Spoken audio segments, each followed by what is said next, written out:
Hello everyone! Tara at magluto tayo ng napakasarap pero napakasimpleng ulam for today. So magpainit lang po tayo ng mantika dito sa ating kawali at kapag mainit na nga siya is pwede na po nating igisa ang ating aromatics. So bawang at saka sibuyas lang, kailangan lang nating igisa hanggang sa bumango and then after nyan is i-add na po natin ang ating chopped chicken. So igisa-gisa lang po natin yan ng mabuti hanggang sa bahagya po itong maluto and then maglagay po tayo ng mushroom. And then, igisa-gisa lang din po natin yan doon sa ating manok. And then, maglagay tayo ng pampalasa. So, naglagay po ako dyan ng chicken powder, black pepper, paprika, at saka konting oyster sauce. So, halu-haluin lang po natin yan ng mabuti. And then, mag-add po tayo ng around half cup ng tubig. Ayan. And then, naglagay din ng sili. And then, hintayin lang po natin yan na kumulo ng mabuti.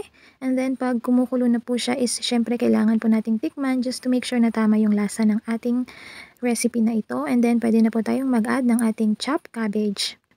Ayan, so ihalo-halo lang po natin yan ng mabuti dito sa ating chicken at mushroom. Ayan, and then kailangan po natin yung takpan and pakuluin or hintayin natin na maluto yung ating cabbage. Ayan, pag ganyan na po yung kanyang itsura, syempre kailangan nyo ulit yan tikman just to make sure na okay pa din po at perfect yung kanyang lasa. And then, tara, may masarap na ulam ka na. Yun lang, bye-bye!